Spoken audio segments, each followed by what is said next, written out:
Sebelum lanjut, jangan lupa untuk like dan subscribe dulu ke channel ini, supaya bisa terus memberikan informasi dan hiburan kepada kita semua. Kalau sudah, langsung saja, mari kita masuk ke pembahasan. Kita mulai kisah ini dengan sebuah kekalahan di masa lalu. Perang besar dulunya sempat terjadi di Makassar, melibatkan kerajaan Goa Tallo, pimpinan Sultan Hasanuddin, melawan kelompok dagang bernama POC yang bekerja sama dengan Arum Palaka beserta pasukan Bugisnya. Perang berlangsung sengit, namun berakhir dengan kekalahan Goa Tallo.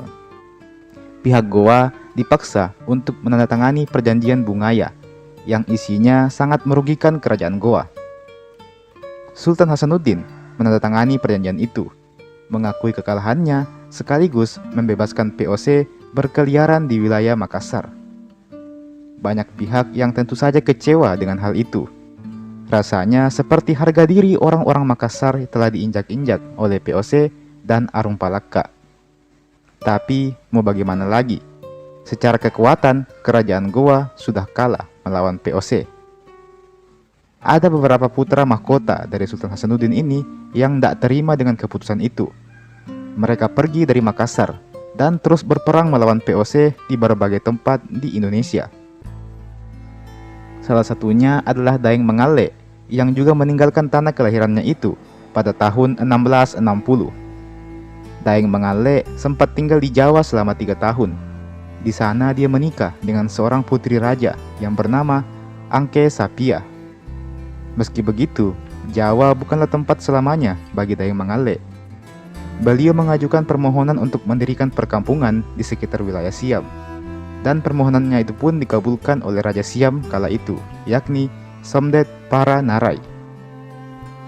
Alhasil, Daeng Mengale beserta 250 orang pengikutnya pun bermigrasi ke Siam. Sekali lagi, Siam inilah yang di kemudian hari akan menjadi negara Thailand. Kedatangan Daeng Mengale disambut dengan baik. Beserta pengikutnya, beliau diberi tempat di samping perkampungan orang-orang Melayu. Di tempat ini berdirilah perkampungan orang-orang Makassar juga. Kehidupan berjalan dengan lancar, dikarenakan orang-orang Melayu juga beragama Islam. Maka orang-orang dari Makassar ini tidak begitu kesulitan untuk membangun relasi dengan tetangganya. Di sisi lain, ada juga orang-orang dari Minangkabau, Gujarat, dan sebagainya yang membangun relasi dengan orang-orang Makassar ini. Namun layaknya cerita di film-film, kehidupan yang lancar ini tidak berlangsung selamanya. Semua berubah semenjak kehadiran Konstantin Paulkon, seorang wakil kongsi dagang dari Inggris atau East Indies Company. Kehadiran orang-orang dari Inggris ini mulai mempengaruhi strata politik di wilayah Siam, dan tentu saja menimbulkan kekhawatiran bagi orang-orang yang menetap di wilayah tersebut. By the way, nama kerajaan tempat Daeng Mengale dan kawan-kawan bermukim adalah Kerajaan Ayutthaya. Di Kerajaan Ayutthaya ini, semakin banyak serdadu dari Eropa yang datang ke wilayah kerajaan, dan menjadikan suasana pun jadi semakin kurang kondusif. Banyaknya orang-orang Eropa dalam Kerajaan Ayutthaya ini membuat orang-orang pendatang, termasuk Daeng Mengale, ikut gusar. Apalagi, ada rumor kalau Raja Ayutthaya ini akan segera dikristenkan. Jika sampai terjadi, besar kemungkinan kelompok Muslim akan diperbudak oleh orang-orang Eropa. Pemberontakan terjadi di tahun 1685. Kelompok orang-orang Melayu, Persia, dan Champa, serta sebagian dari kerajaan Ayutthaya yang menolak orang-orang Eropa melakukan penyerangan kepada orang-orang Eropa.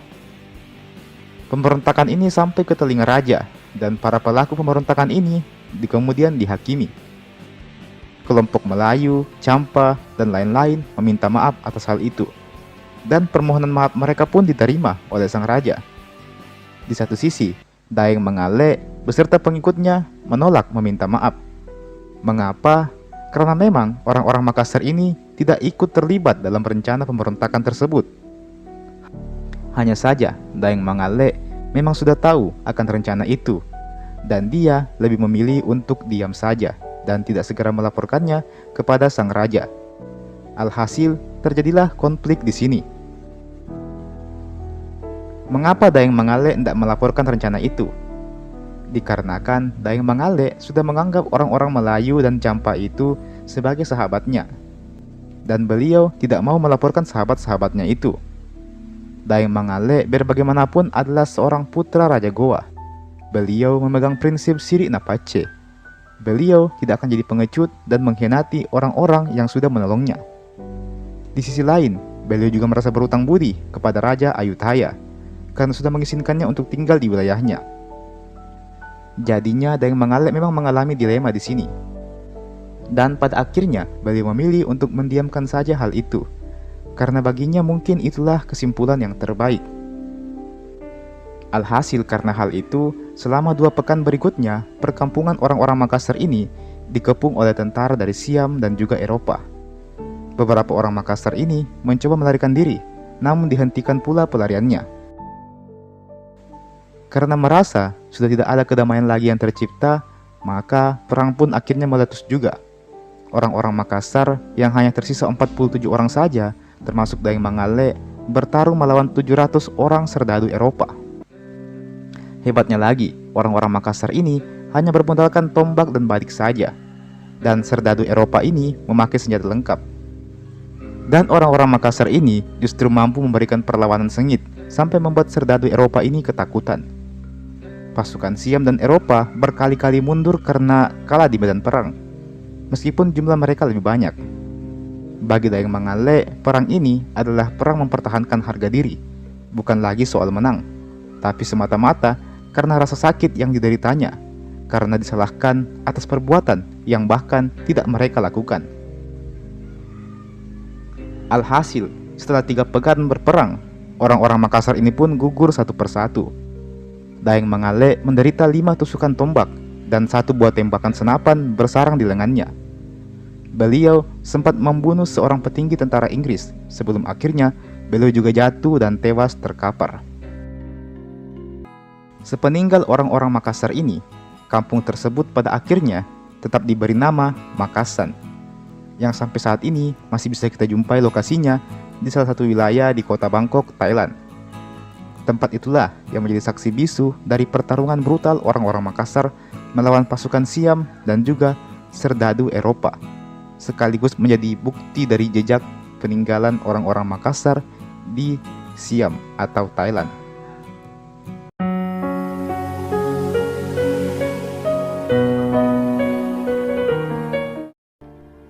Bagi orang-orang di Sulawesi Selatan, nama Ambo Solo mungkin masih terdengar asing. Namanya memang jarang disebutkan di media ataupun di obrolan orang-orang. Namanya seolah asing di telinga kita semua, sekalipun beliau berasal dari daerah kita. Meskipun asing, namun bagi orang-orang di Singapura maupun di Malaysia, nama Ambo Solo ini sudah sangat sering terdengar. Sosok Ambo Solo ini memang punya andil besar dalam membangun perekonomian bagi kedua negara tersebut, khususnya di paruh pertama abad ke-20 silam. Haji Ambo Solo lahir pada tahun 1891 dan meninggal dunia pada tahun 1963. Beliau adalah seorang pengusaha sukses di negeri Melayu. Namanya selalu dikenal sebagai sosok pemimpin komunitas Bugis di Melayu, sekaligus pendiri dari surat kabar Melayu kala itu yang bernama Utusan Melayu. Selain menjadi pemimpin bagi komunitas Bugis, Ambo Solo juga sempat menjadi pemimpin dari komunitas orang-orang Melayu, tepatnya tahun 1930 hingga 1950-an. Haji Ambo Solo memang berasal dari keluarga Bugis yang kaya raya. Sebelum memutuskan pergi ke Melayu, dalam hal ini Singapura, dia bersama keluarganya telah lama tinggal di Pontianak. Ayahnya bernama Haji Omar Ali. Haji Omar Ali ini adalah seorang pengusaha terkemuka dengan properti di berbagai tempat di Singapura, seperti di North Bridge Road, Sagoland, Queen Street, Jalan Besar, hingga Java Road.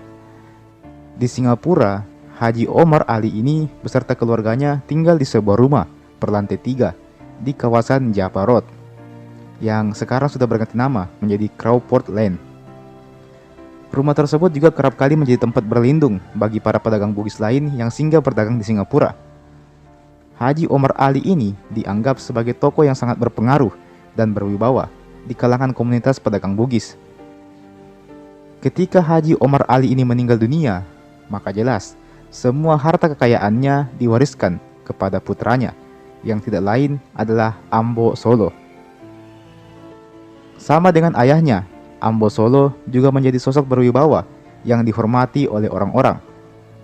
Tak ayal, berkat kewibawaannya ini, Ambo Solo sering menjadi penengah apabila terjadi perselisihan di antara para pedagang Bugis.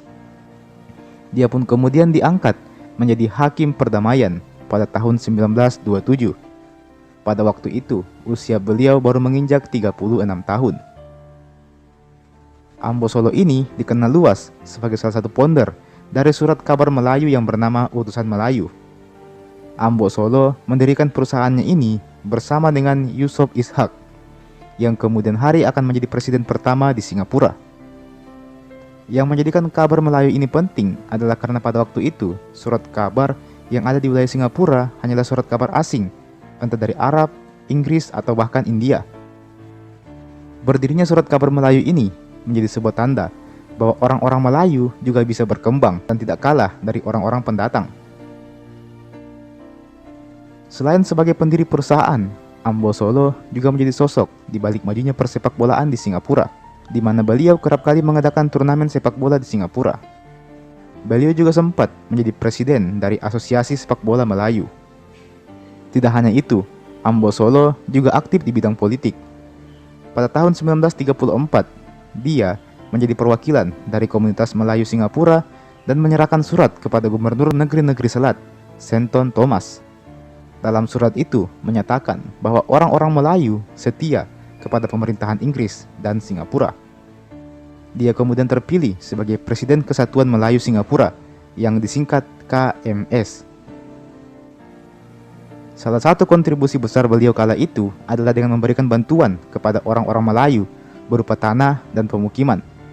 Berkat itu, banyak orang-orang Melayu yang awalnya terlantar dan tak punya rumah, kini bisa punya rumah, punya tanah, dan membangun tempat tinggalnya sendiri. Haji Ambo Solo tidak berkontribusi hanya sebatas itu saja. Beliau juga aktif di bidang keagamaan, di mana beliau sempat memegang jabatan sebagai anggota Komite Perkumpulan Dana Perwalian Muslimin pada tahun 1949. Beliau juga dipilih menjadi penasihat Masjid Sultan, yang kemudian dianggap sebagai Masjid Nasional Singapura. Untuk mengenang jasa-jasa beliau ini, maka nama beliau dijadikan sebagai nama jalan di daerah bekas pemukiman Melayu. Jalan Ambo Solo merupakan nama jalan yang diambil untuk menghormati sosok Ambo Solo ini. Ambo Solo meninggal dunia pada tahun 1963 dalam usianya yang mencapai 72 tahun.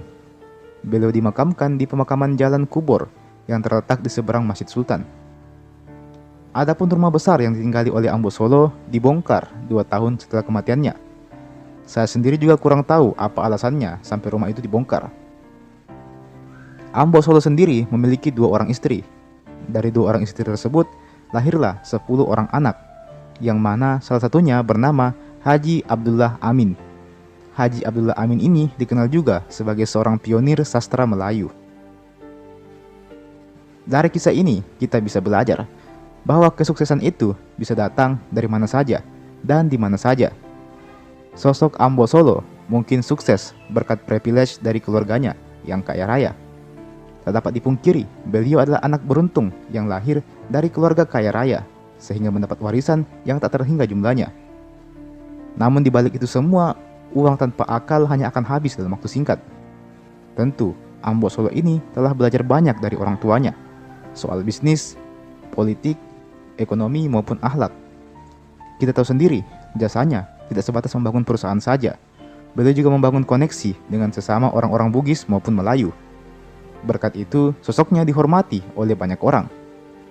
Dia pun berkontribusi di bidang politik, olahraga, dan agama, menjadi satu tokoh penting yang membangun peradaban di Singapura. Beliau tidak sekedar terlahir kaya saja, tetapi juga mampu mempertahankan kekayaannya, bahkan meningkatkannya lagi. Di sisi lain, beliau juga menjadi sosok pemimpin bagi orang-orang Bugis dan Melayu. yang menjadikannya tidak hanya dikenang sebagai seorang pengusaha atau politikus sukses, tetapi juga sebagai pahlawan bagi Singapura itu sendiri.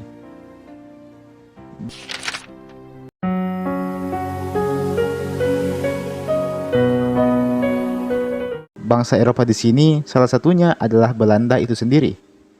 Keturunan Yahudi ini datang dari Belanda ke Indonesia pada era Perang Dunia Kedua atau sekitaran tahun 1800 hingga 1930-an. Mereka semua tidak hanya berasal dari Belanda saja. Sebagian dari mereka berasal dari Polandia, Portugis, Jerman, Belgia, dan bahkan juga dari Irak. Mereka ini semua kemudian tinggal dan menetap bersama dengan masyarakat Minahasa. Mereka banyak menikahi warga lokal. Beberapa dari mereka memutuskan untuk berdagang demi menyambung hidup. Mereka juga sempat mendirikan sebuah gedung sinagong di sekitaran Jalan Garuda. Sayangnya, gedung tersebut telah dirobohkan oleh tentara Jepang kala mereka menjajah Indonesia. Dulunya terdapat sekitar 2000-an orang penganut agama Yahudi di Sulawesi Utara. Namun, masuknya Jepang seolah membatasi kegiatan beragama mereka.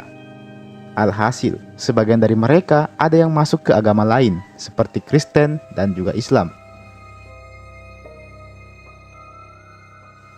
Setelah Perang Dunia Kedua usai, jumlah penganut agama Yahudi di Sulawesi semakin sedikit, karena banyak dari mereka yang memilih untuk pulang kembali ke negaranya masing-masing. Untuk saat ini, penganut Yahudi di Manado bisa dikelompokkan menjadi dua bagian. Yang pertama, Yahudi aliran Ortodoks yang dipimpin oleh Jacob Baruk. Penganut agama Yahudi Ortodoks ini berjumlah sekitar 30 orang yang berdarah Yahudi yang tersebar di Manado, Jakarta, dan juga di Surabaya. Sedangkan yang kedua adalah komunitas Yahudi gabungan aliran Ortodoks dan liberal. Dan aliran liberal ini terbagi lagi ke dalam tiga, yaitu konservatif, reform, dan rekonstruksionis, yang tergabung dalam wadah The United Indonesia Jewish Community atau UIJC. Untuk urusan ibadah, para penganut Yahudi ini, mereka melakukannya di sebuah bangunan yang bernama sinagong. Di Sulawesi Utara, terdapat satu-satunya sinagoga yang bernama Saar Hashamayim di daerah Tondano, Kabupaten Minahasa, yang berdiri pada tahun 2004 silam. Sebelum adanya sinagoga ini, orang-orang Yahudi di Sulawesi Utara sempat kesulitan untuk melakukan kegiatan ibadah karena harus berpindah-pindah dengan menyewa gedung. Hingga pada akhirnya, warga Belanda yang bernama J.P. van der Stoep membeli rumah dari keluarga Jacob Baruk, seorang rabi atau pemuka agama Yahudi yang tinggal di Sulawesi Utara. Rumah tersebut kemudian akhirnya difungsikan menjadi sinagoga, yang saat ini juga telah menjadi pusat bagi komunitas Yahudi di seluruh Indonesia. Keberadaan sinagoga Saar Hashamayim ini juga mendapatkan perhatian dari pemerintah daerah. Seperti ketika sinagoga ini sempat rusak pada tahun 2009, pemerintah Provinsi Sulawesi Utara dan pemerintah Kabupaten Minahasa memberikan bantuan untuk merenovasinya. Hingga pada akhirnya, pada tahun 2019, bangunan ini pun diresmikan sebagai tempat ibadah yang sah untuk orang-orang beragama Yahudi. Sinagoga ini pula yang menjadi satu-satunya sinagoga yang diakui oleh pemerintah di Indonesia.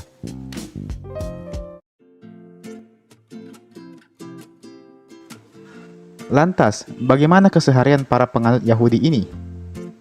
Ya, mereka layaknya masyarakat Indonesia biasa. Mereka menjalani kehidupannya berdampingan dengan sesama warga Manado lainnya.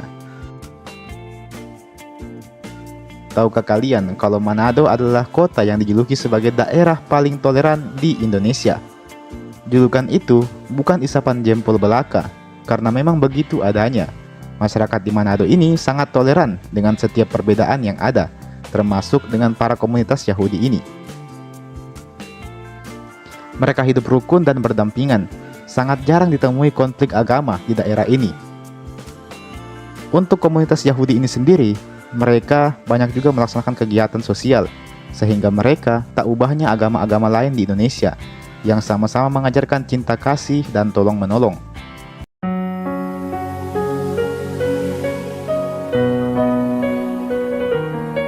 Benua Australia adalah benua yang diklaim ditemukan oleh seorang berkebangsaan Inggris yang bernama James Cook. James Cook sendiri adalah seorang penjelajah, kartografer, sekaligus perwira Angkatan Laut Inggris yang memang cukup dikenal namanya di era 1700-an. Yang membuat namanya terkenal karena dia pernah melakukan 3 pelayaran penting antara tahun 1768 hingga tahun 1779 di Samudra Pasifik, khususnya di wilayah Selandia Baru dan juga di Australia. James Cook sendiri menganggap bahwa dirinya sebagai orang yang pertama menemukan benua Australia. Itulah mengapa pada masa berikutnya wilayah Australia berada di bawah kekuasaan kerajaan Inggris.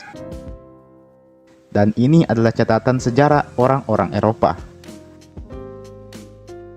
Sedangkan bagi orang-orang di Indonesia sendiri, hal itu tidak sepenuhnya benar. Mengapa?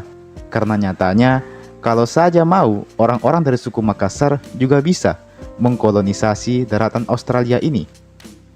Pasalnya, orang-orang dari suku Makassar lah yang lebih dulu tiba di daratan Australia. Jadi bukan James Cook, tapi orang-orang Makassar. Hanya saja, tujuan dari orang-orang Makassar ini adalah untuk berdagang dan barter, bukan untuk menjajah. Ditambah, orang-orang dari suku Makassar tidak begitu tertarik untuk mengklaim diri mereka sebagai penemu benua Australia. Jadi begini, sebenarnya 70 tahun sebelum James Cook tiba di Australia dan mengklaim dirinya sebagai penemu benua Australia, orang-orang dari Makassar justru sudah lebih dulu bolak-balik dari Makassar ke Australia. Jadi orang-orang Makassar dulunya selain pandai berlayar, mereka juga dikenal sebagai pebisnis yang ulung. Tujuan orang-orang Makassar itu berlayar ke Australia bukanlah untuk menjajah, melainkan untuk mencari teripang. Teripang ini nantinya akan mereka bawa ke Cina untuk dijual. Orang-orang Cina kala itu sangat menggemari teripang. Mereka menggunakan teripang sebagai obat dan juga sebagai makanan. Nah, kebetulan daerah pesisir utara benua Australia ini memang dikenal dengan kekayaan sumber daya lautnya yang melimpah, terutama teripang. Dan pada waktu itu orang-orang Makassar berlayar ke Australia menggunakan perahu pinisi, yang kita sama-sama ketahui kalau pinisi ini memang sangat ikonik di Sulawesi Selatan. Kala itu, nama lain dari pinisi adalah perahu Padewakang. Adapun sosok yang memimpin ekspedisi suku Makassar ke Australia kala itu adalah Unusu Daeng Remba. Beliau inilah yang menjadi kapten dari perahu pinisi yang berlayar untuk mencari teripang di Australia. Dalam pelayaran itu, orang-orang Makassar pertama kali tiba di wilayah yang bernama Kimberley. Daerah Kimberley ini dulunya memang dikenal sebagai daerah penghasil teripang. Salah satu bukti yang membenarkan fakta ini adalah dengan ditemukannya kamp bekas para pelaut Makassar di sekitaran wilayah tersebut. Setelah Kimberley, pelaut Makassar ini kembali melanjutkan ke wilayah Arnhem Land. Mereka menghabiskan berbulan-bulan waktunya di sana untuk mencari teripang di laut, sekaligus juga untuk membangun keakraban dengan warga lokal, yakni suku aborigin Yolngu. Orang-orang aborigin kala itu menyebut pelaut Makassar dengan sebutan Mangajara atau Munanga. Memang, kedatangan pelaut Makassar kala itu disambut dengan baik oleh para warga aborigin. Selain karena mereka datang dengan damai, juga karena mereka saling berbagi cerita dengan warga aborigin. Alhasil, orang-orang Makassar ini amat sangat disenangi oleh para warga aborigin. Orang-orang Makassar ini, sebelum mulai mencari teripang, mereka terlebih dahulu meminta izin kepada warga aborigin. Selain itu, mereka juga membatasi pencariannya hanya sampai di Pulau Howard saja. Pelaut Makassar ini sangat menghormati budaya dan tradisi warga aborigin, termasuk dengan mitos-mitos yang berkembang di suku tersebut.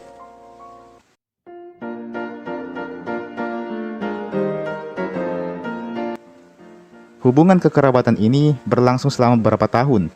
Kedua belah pihak saling akrab satu sama lain. Bahkan sempat terjadi pertukaran kebudayaan di antara kedua suku ini. Kala itu, para pelaut Makassar datang dan mereka tidak mau mengambil teripang secara cuma-cuma. Mereka sadar bahwa kekayaan alam ini adalah milik bangsa aborigin. Itulah mengapa pelaut Makassar ini ingin membeli teripang tersebut. Namun suku aborigin kala itu masih tergolong primitif. Mereka masih belum mengenal mata uang. Alhasil, para pelaut Makassar pun menawarkan barter saja.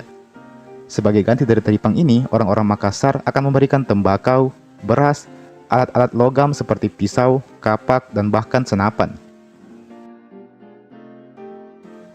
Ada satu kisah yang dikutip oleh National Geographic Channel dalam websitenya. Kisah seseorang yang bernama Gailey. Gailey ini masih menyimpan kenangan manis para pendahulunya tentang para pelaut dari Makassar yang rutin datang selama sekitar 1,5 abad ke Arnhem Land.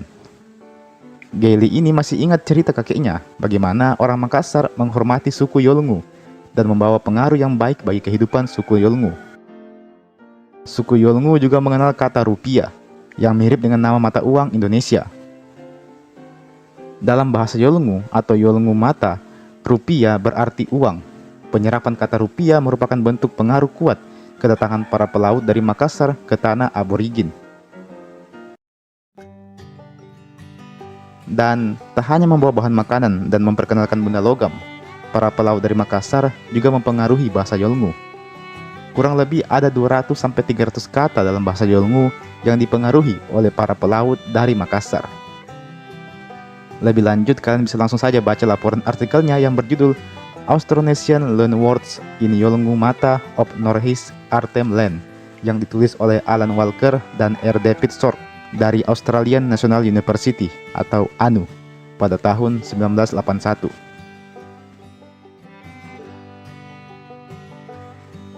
Sebagai kesimpulan, 70 tahun sebelum James Cook mengklaim dirinya sebagai penemu benua Australia dan mulai menjajah benua tersebut, orang-orang Makassar sudah lebih dulu bolak-balik ke Australia. Orang-orang Makassar ini datang ke Australia untuk mencari teripang. Teripang ini nantinya akan dijual lagi ke Cina sebagai bahan makanan dan juga sebagai obat-obatan. Nah, orang-orang Makassar sebenarnya bisa saja merampas semua teripang yang ada di Australia. Mereka bahkan bisa menjajah Australia kalau mereka mau. Tapi nampaknya mereka tidak tertarik dengan jajah-menjajah. Bisnis teripang nampaknya jauh lebih menggiurkan. Sayangnya, orang-orang aborigin kala itu, mereka belum mengenal mata uang. Alhasil, sebagai ganti dari teripang, maka orang-orang Makassar ini memberikan beras, logam, tembakau, dan senapan kepada orang-orang aborigin. Transaksi ini berlangsung selama beberapa tahun. Kedua suku tersebut nampak akrab dan selalu menjalin keakraban. Bahkan, terdapat 300 kata dari bahasa Makassar dan Indonesia yang justru diadopsi menjadi bahasa Yolngu aborigin. Kala Inggris mulai menjajah Australia, maka hubungan keduanya pun mulai surut. Karena itu pula lah, sejarah baik antara Makassar dan aborigin ini kini hanya jadi tulisan di buku-buku sejarah saja.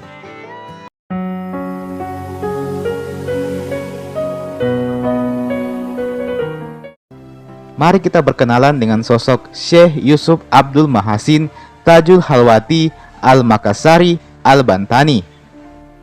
Beliau adalah seorang pahlawan nasional Republik Indonesia, sekaligus seorang guru besar agama Islam pada zamannya. Beliau adalah sosok yang berjasa mengajarkan agama Islam kepada orang-orang terdahulu, utamanya di Kesultanan Goa kala itu.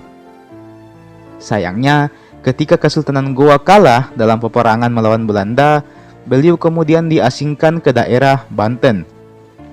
Di Banten, beliau tetap berdakwah dan menyebarluaskan ajaran agama Islam.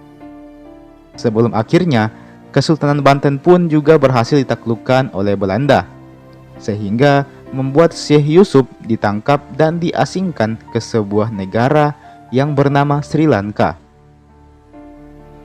Walaupun dalam masa pengasingan, Syekh Yusuf tetap aktif dalam menyebarkan agama Islam, tetap aktif dalam berdakwah. Di Sri Lanka pun, Syekh Yusuf mendapatkan ratusan orang yang mau menjadi muridnya. Kebanyakan muridnya tersebut berasal dari India bagian selatan. Bahkan, salah satu ulama besar India yang bernama Syekh Ibrahim Mian juga merupakan salah satu murid dari Syekh Yusuf ini. Di Sri Lanka, Syekh Yusuf kerap kali mendapat kabar mengenai kondisi Indonesia melalui para jemaah haji yang kerap singgah di Sri Lanka kala itu.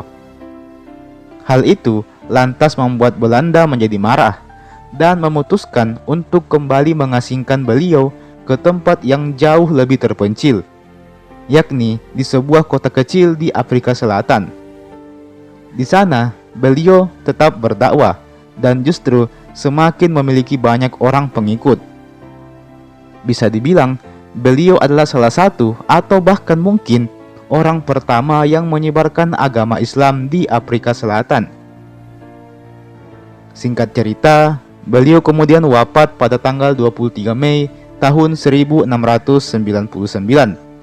Beliau wafat di Afrika Selatan, dan para pengikutnya pun kemudian menjadikan hari wafatnya beliau ini sebagai sebuah hari peringatan yang masih terus-menerus dirayakan atau diperingati hingga saat ini. Bahkan Nelson Mandela selaku mantan Presiden Afrika Selatan sendiri menyebutkan bahwa Syekh Yusuf ini adalah salah satu putra terbaik yang pernah dimiliki oleh Afrika Selatan. Maka tak heran apabila Syekh Yusuf ini selain mendapat gelar pahlawan di Indonesia, juga mendapatkan gelar pahlawan kehormatan di Afrika Selatan. Hingga akhir hayatnya sendiri, beliau menghembuskan napas terakhirnya di Afrika Selatan. Meski demikian, jasad beliau dibawa pulang kembali ke Indonesia dan dimakamkan di Indonesia. Namun, beliau juga tetap dibuatkan sebuah makam di Afrika Selatan. Dan sebagaimana yang kita ketahui, kota tempat di mana beliau dimakamkan inilah yang kemudian disebut dengan Makassar. Di sanalah tempat beliau dimakamkan. Dan karena itulah nama kotanya disebut dengan Makassar, yang tentu saja terinspirasi atau diambil dari nama kampung halaman Syekh Yusuf ini sendiri. Bahkan hingga saat ini, makam Syekh Yusuf ini dianggap sebagai salah satu tempat suci bagi umat muslim di Afrika Selatan. Tak jarang pula ada orang yang berziarah ke makam beliau. Bukan ada sih, banyak orang yang berziarah ke makam beliau apabila mereka hendak menunaikan ibadah haji. Jadi apabila ada orang di Afrika Selatan yang mau menunaikan ibadah haji, maka biasanya mereka akan berziarah terlebih dahulu ke makam Syekh Yusuf ini. Adapun penduduk di kota Makassar, Cape Town ini juga kebanyakan berasal dari keturunan Melayu, yakni Indonesia dan Malaysia, yang kemungkinan adalah keturunan dari para pengikut Syekh Yusuf Al-Makassari selama beliau berada di Afrika Selatan ini. Dan tahukah kalian kalau kota Makassar di Cape Town ini termasuk ke dalam kota dengan tingkat kejahatan yang rendah? Amat berbeda jauh apabila dibandingkan dengan kota-kota lainnya yang ada di wilayah Cape Town, Afrika Selatan, yang dimana kota-kota lainnya di sana itu tingkat kejahatannya lumayan tinggi, teman-teman.